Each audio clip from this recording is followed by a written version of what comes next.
धनी धर्मदास साहेब की जय। धनी धर्मदास साहेब की जय। पंत श्री हुजूर उदित मुनि नाम साहेब की जय। पंत श्री हुजूर मुकुंद मुनि नाम साहेब की जय। पंत श्री हुजूर 1008 अर्धनाम साहेब की जय। पूज्य श्री धर्माधिकारी साहेब की जय। सभी संतों की जय। सभी महंतों की जय। सभी हंस जनों की जय। सभी माताओं बहनों की जय।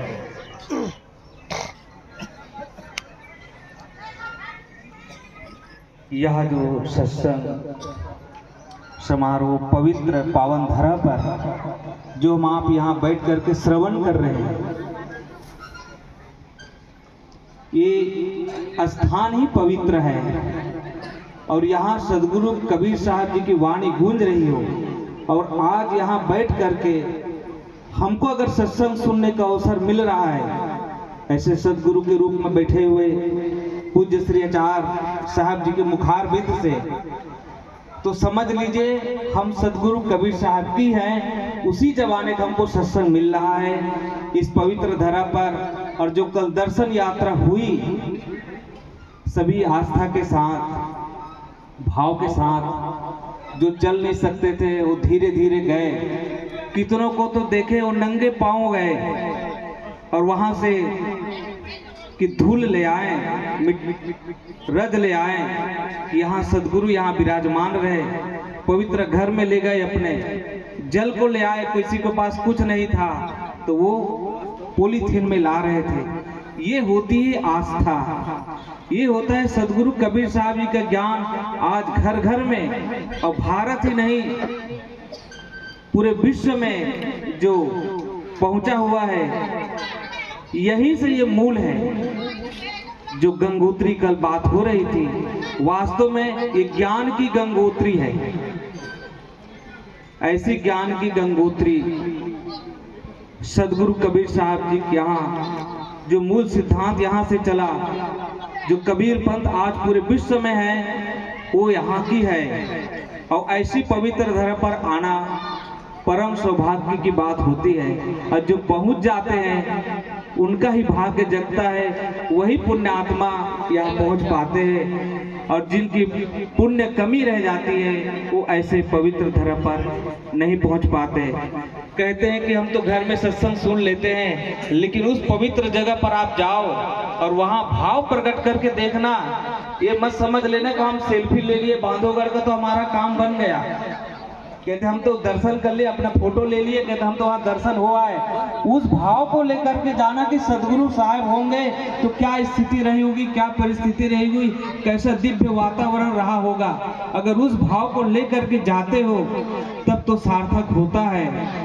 तो तभी साहब जी सुना रहे थे कि सबको मीठा पसंद हो तो उनको खारा पसंद हो गया था, क्योंकि सत्संग में गए और इतने बड़े संत सदगुरु स्वरूप बैठे हैं, उनकी वाणी श्रवण न कर सके, क्योंकि ऐसा अवसर बार बार नहीं मिलता है।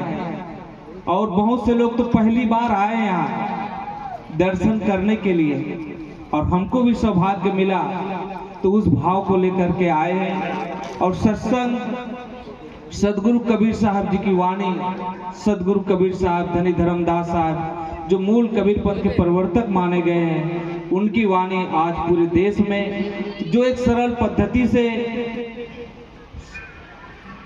जिसमें ज्यादा कुछ नहीं, सरल भाव से भक्ति कर सकते हैं। बस गुरु महिमा का पाठ है, आपको याद करना है।